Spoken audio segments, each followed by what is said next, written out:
Okay, boys and girls, we have just completed the first portion of our lesson involving a game of Miller School volleyball. We are now on to the next phase of our lesson, which involves a situational practice named target push.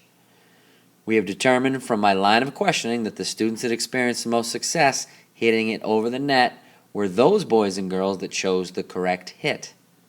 Meaning, should have the forearm pass or the overhead set been used with the ball location and position of your body, keeping those two things in mind. We have also determined that those that had an aiming point for their hit ball had more success. So let's get to it. So we have 3 to a group, 2 groups to every court. You have a tosser, a hitter, and a retriever. The tosser tosses it up to the hitter. The hitter gets his or her body in position to use either the forearm pass or the overhead set, aiming for the inside of the circle target on the other side of the net. The retriever lets the ball land and retrieves the ball. This same action is performed again, and then all 3 students rotate by hustling counterclockwise to the next position.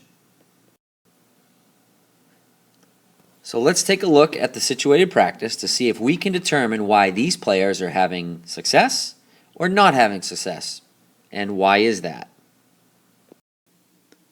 The tosser is now going to toss the ball to the hitter so that the hitter can try and push the ball over the net into the target using either the forearm pass or the overhead set.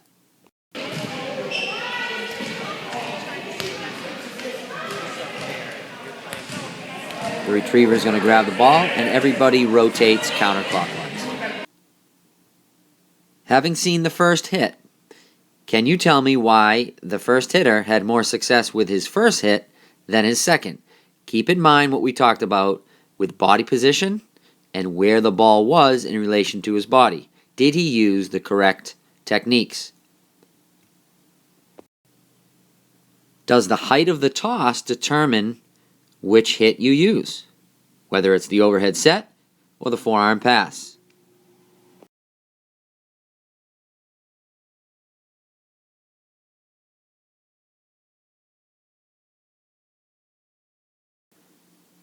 Forearm pass and the set. Which do you use and when do you use it? Let's take a look at hitter number 3.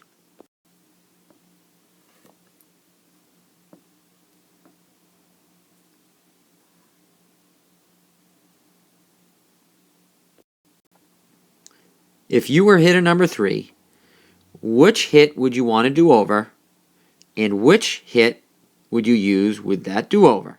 The forearm pass or the overhead set? Let's take a look at both of those hits again.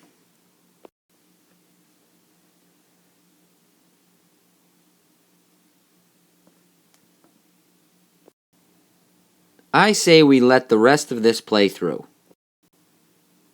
You'll notice reminders on the screen of things that you should be looking for as you watch the rest of this video.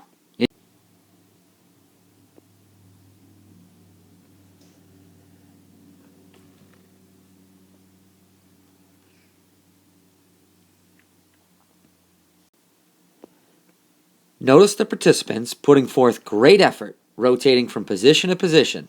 This allows for maximum repetition.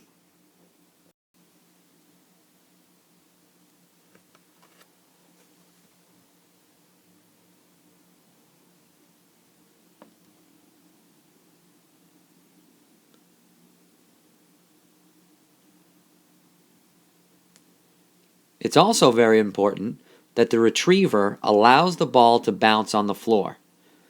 This gives the hitter instant feedback as to whether his hit hit inside the target or outside the target.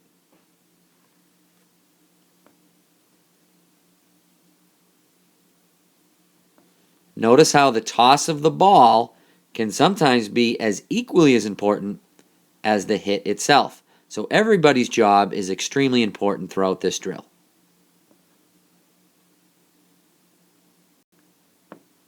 At the conclusion of our situated practice, we will meet as a class And I want you to think about the following questions.